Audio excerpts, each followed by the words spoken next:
and provocative, prophetic and practical, Have you ever found yourself? Are you dating for that person? informative and I feel inspirational. every bit of it. Like, I'm not trying to waste my How you gonna do better if you don't know what better looks like?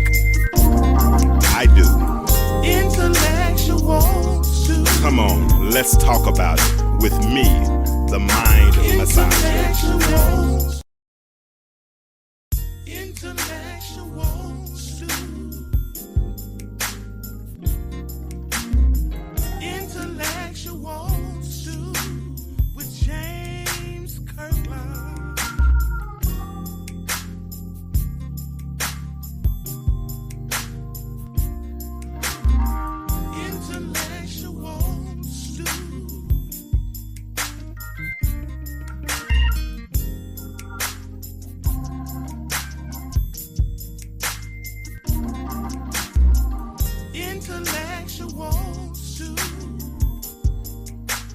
Intellectual stew.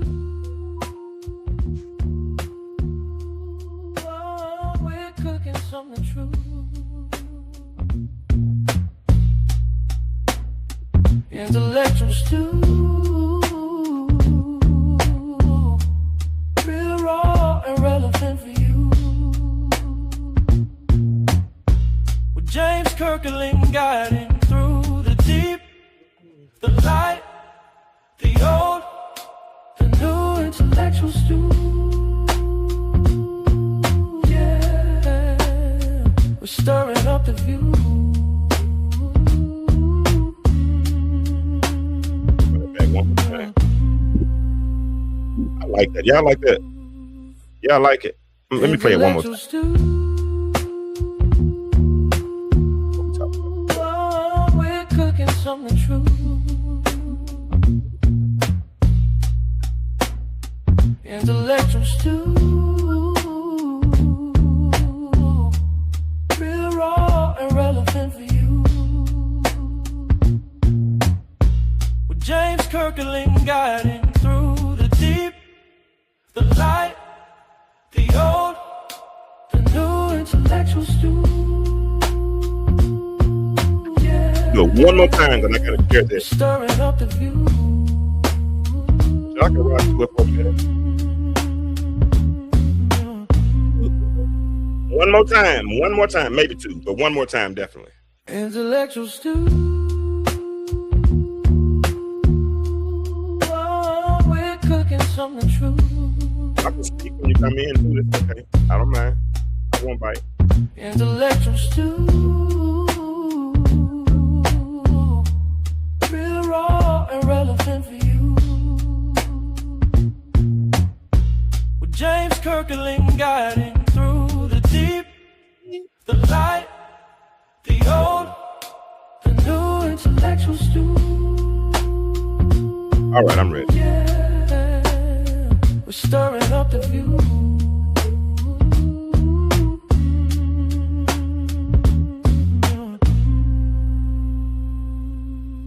All right, what's up? Hold on, let me turn it off. It's going to start again. Hold on, I'm going to turn it off. Oh, y'all tired of it. I like it. It's that big thing. Intellectual stew. Real raw and relevant for you. With James Kirkland guiding through the deep, the light, the old, the new. Intellectual stew.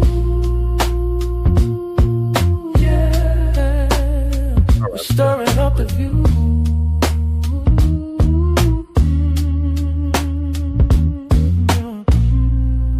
All right, what's up? What it do? Time for another episode of the Intellectual Stew with yours truly.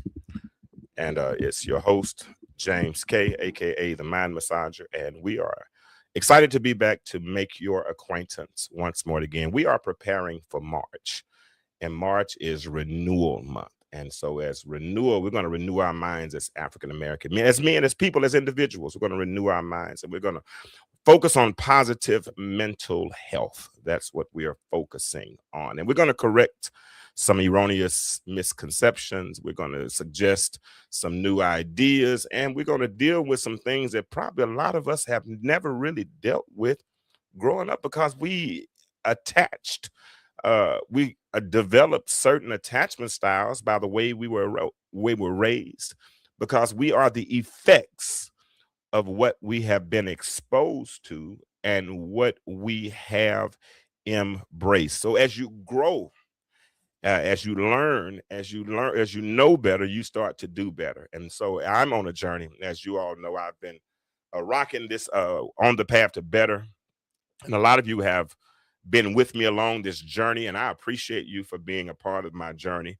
And I've invited several of you to join me on this journey, because all of us, we should desire to be better.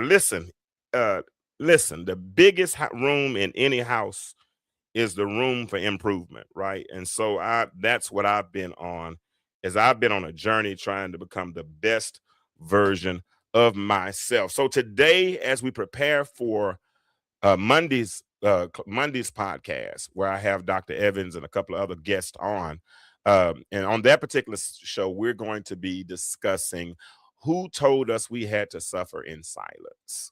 Somewhere along the way, we developed this ideology that we don't have to show emotion, or it's not masculine to show emotion, or we shouldn't uh, let people see us sweat.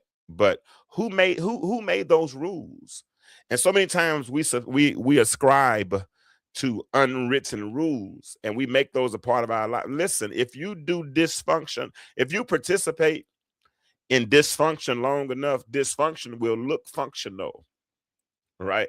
So that's why every now and then it's good to get an outside opinion or to talk to somebody else. So today we're going to have a quick, brief lesson on the mistake after the mistake, because a lot of us have a problem.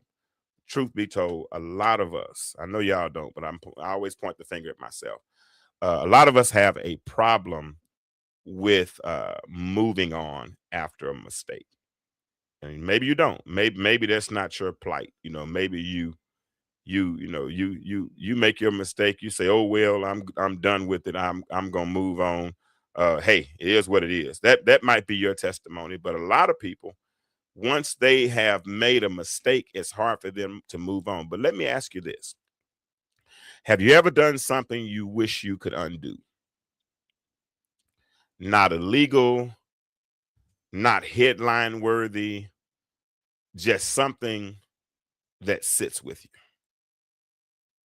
And if it was in your power, you would try your very best to undo whatever it was you did. You owned it, you regret it, you learned from it. I mean, you did everything humanly possible to make atonement for what you did. But sometimes the biggest damage isn't the mistake, it's what we do to ourselves after we make the mistake. Listen, when you replay a mistake in your mind, your brain activates this thing called the amygdala. And what the amygdala, A-M-Y, I should have wrote that down. A-M-Y-G-D-A-L-A. The amygdala is it's like the brain's alarm system. And it detects danger. And when it detects danger, it triggers fear responses, because its job is survival. When that alarm goes off, your body then releases cortisol. Cortisol is a stress hormone. It's like your body's emergency fuel. It was designed for a short burst of crisis, not for long-term shame. See, if cortisol stays elevated too long, it can lead to high blood pressure. It can lead to poor sleep.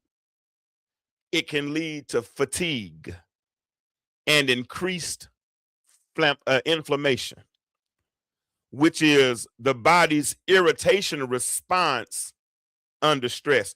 You're not, every time you fail to move on, you're not just remembering, your body thinks it's reliving it because of the amygdala, because of the cortisol being elevated for too long. It was only designed for short bursts. Whenever your cortisol is elevated too long, it's like slamming on the brakes. Your body said, and Psalm 38:4 says something. It says, "For mine iniquities are gone over mine head, as an heavy burden they are too heavy for me."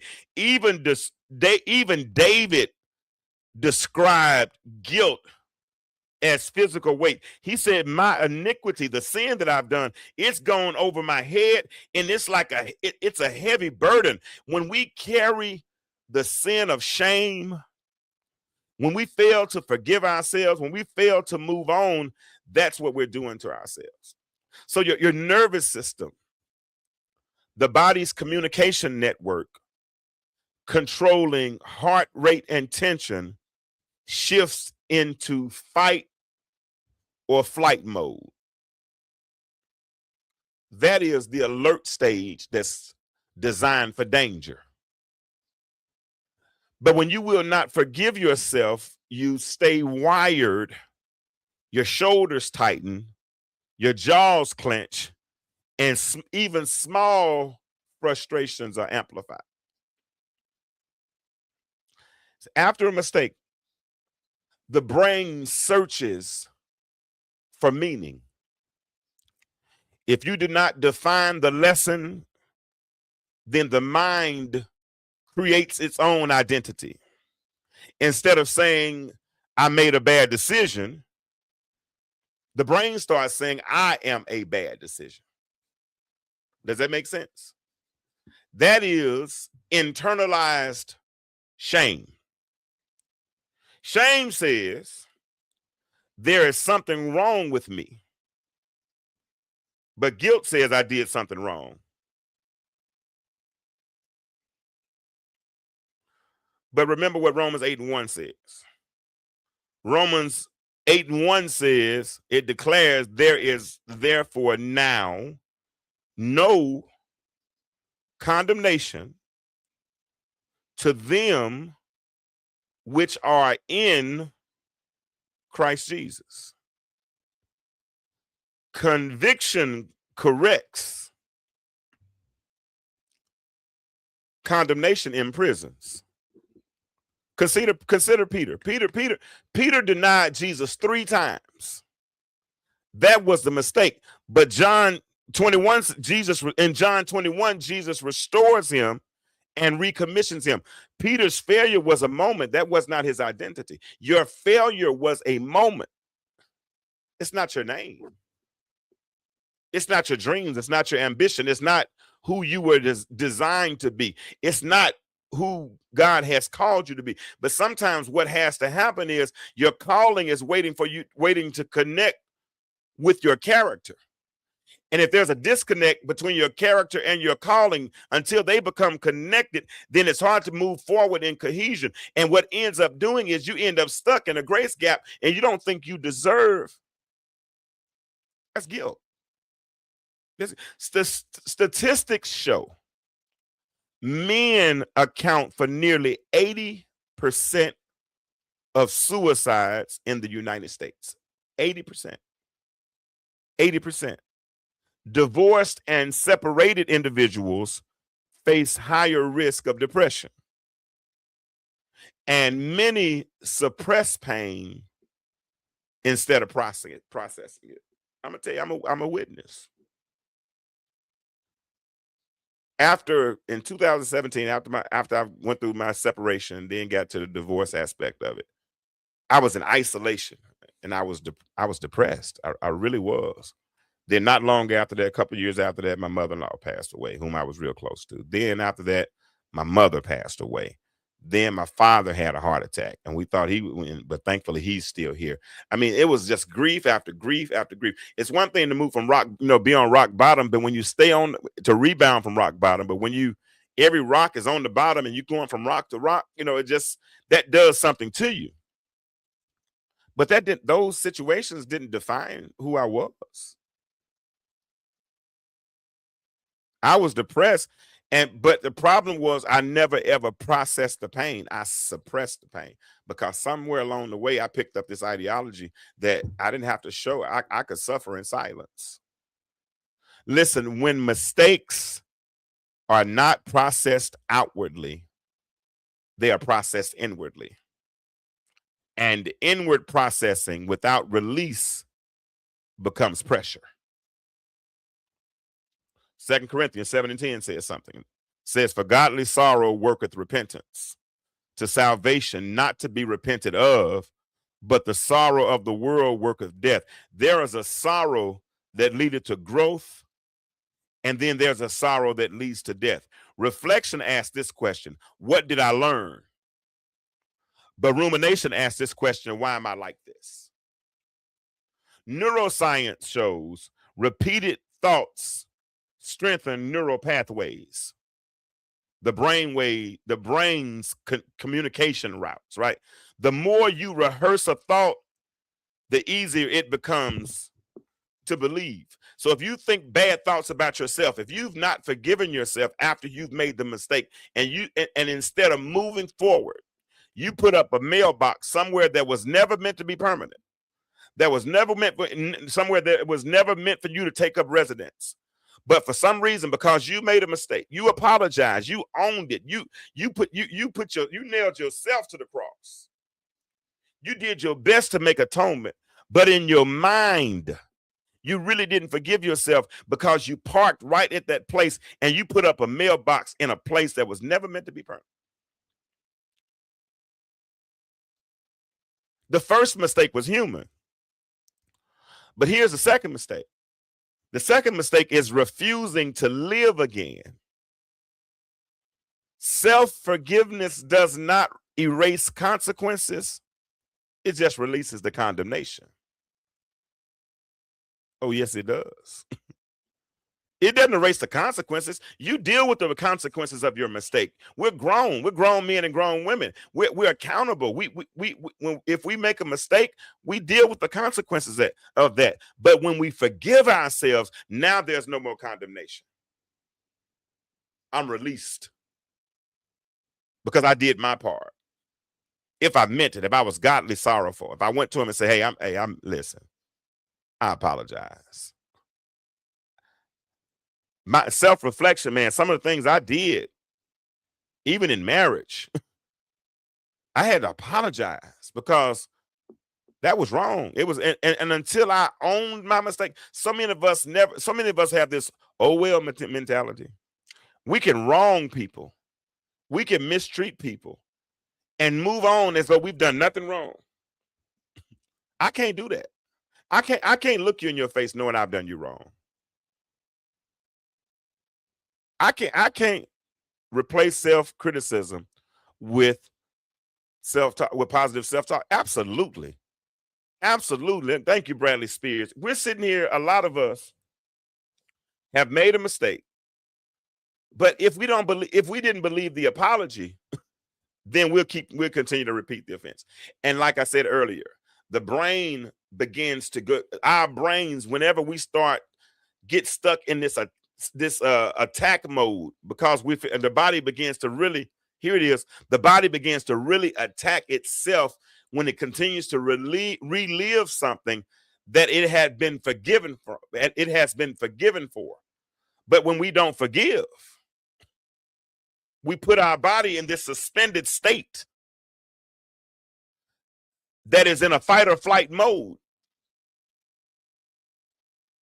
I said earlier, for those that missed it, there's an alarm that goes off in their body called the amygdala. And it's the amygdala is the brain's alarm system, and it detects danger and triggers fear responses. Guess what its job is? Its job is simply survival. It's to protect the body at all costs. And then what happens to the body is the cortisol increases, and all of a sudden now here we are tensed up in fight or flight mode, because if anything attacks us, we get into that I wish a person would mode. I stayed locked in defense and offense for so long, but now it feels good not just being able to just live again, being released. Yeah. Self-forgiveness does not erase consequences. It just releases the condemnation. It says that happened, but that is not who I am. Why? Can I tell y'all something? Y'all come closer. Let me tell you something. Come here. Shh. Come here. This is a secret. I don't want everybody to hear this. This is a hack, as these young people in tech call it. Here it is. You cannot grow and stay guilty at the same time. You cannot grow and stay guilty at the same time. You got to pick one. If you want to grow, there's therefore now no condemnation. Now, of my faith for those which are in Christ Jesus. Now, whatever your faith is, I don't condemn. Do what it is, and if it's a faith that offers the principle of the theological principle of grace, and it don't even have to be theological. Grace is just grace, regardless, right? But if we're offered grace, then we don't have to be guilty. Because the thing about grace is that grace is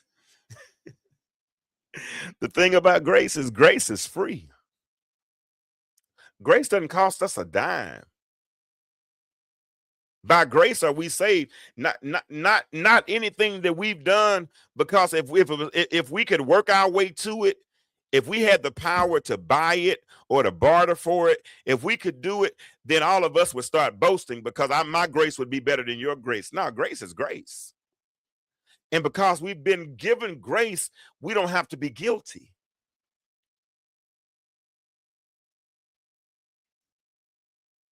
Can we talk just for a minute? If you've been given grace, you don't have to be guilty. No, you don't. You sure don't. You messed up. So what? Everybody messed up. Everybody messes up. You show me a perfect person walking the face of the earth, and I'm going to show you somebody's lying. Because at some point they thought a thought, did a deed, they did something.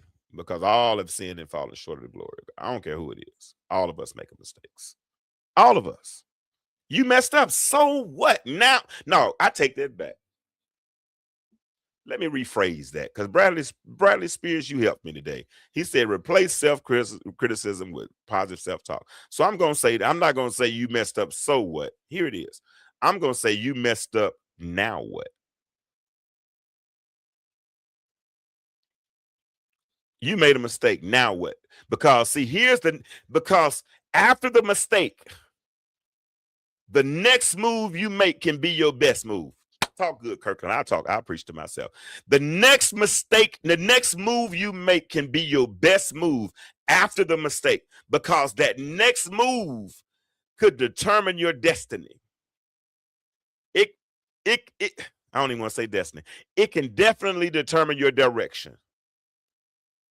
It can put you in a position where you can move forward freely, because now I don't have any handcuffs on me, because I'm not guilty. I'm not. My friend Bradley Spears just said, you are not the first person. Let me put it on the screen so he can tell you. You are not the first person to make a mistake. That's the first thing you got to do. And that's not shifting blame. That's not absolving myself of what I've done. I've owned up to what I've done. I did it. I got the scars to prove it. I did it. You've got the scars to prove it. If you're man or woman enough to say, I did it, stand, what y'all call it in the streets, stand 10 toes down. If you did it, stand on it. And when you stand on it, own it and say, hey. Now, what I'm going to say, because of my faith, now we might not believe the same thing. I'm going to say, what I'm going to say, it's under the blood. LaShawn Pace used to say, through God's chemical laboratory of redemption. He took my black soul, dipped it in red blood, and somehow I came out white as snow. I don't know how. I don't know. But I believe it. I mean, and that's just a metaphor. So for you all, I don't want to start. Yeah, that's a metaphor. We're not talking about race or anything of that sort. So now that you've made the mistake, now what?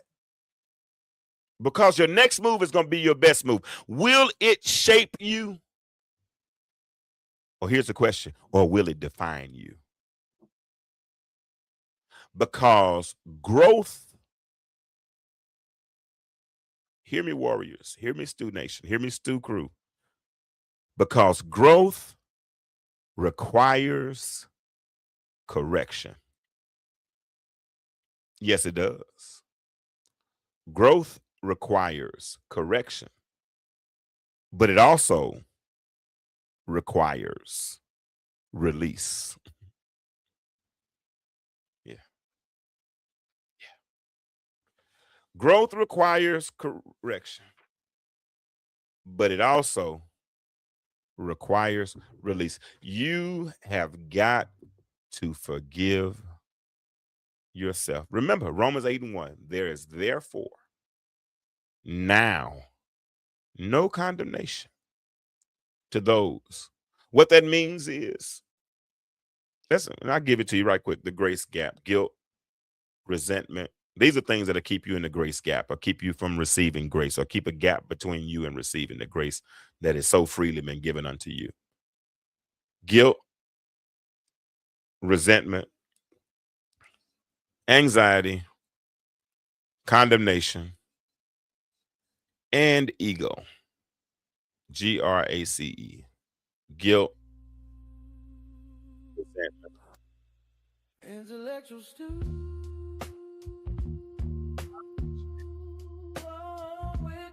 Those things will keep you from receiving the grace that you really deserve. Bradley said we need to be like basketballs and bounce back. I agree with you, Bradley. I can ride with you on that conversation. But listen, it's been real. I just want to come on and talk to you a few minutes about the mistake after the mistake. And prayerfully, something will click in your minds that will help you forgive yourself. And if there's something you need to forgive yourself for, today's a good day. I wouldn't wait. There's no way in the world I would wait. Don't carry that weight on you any longer. Listen, the world is doing all it can to stress you out. Don't have your body working against itself because you're allowing stress to overtake you because the cortisol is increasing or your amygdala is on high alert because you're stuck in a suspended state in fight or flight mode because you didn't forgive yourself. If you made the mistake, own up to it. And when you own up to it, say, I did it. I'm sorry. Pray you forgive me. It's under the blood. Listen, the world is, listen. I want to tell you this. The world is changing. But my question for you, and I'm out on this one. I'm trying to let this music spin around one more time. I'm out on this one. But the world is changing. Every day is changing. But you know what the good news is? Why do you remain the same? Y'all have a good day. On Monday night, in show. Why who told us we had to suffer in silence? Monday at 8 p.m. I have Pastor Rayfield Evans and I have Dwayne Dwyer on. So Monday night at 8 o'clock Eastern Standard Time. You might hear me again, but I'm out. I gotta roll. The light, the old, the new intellectual stew.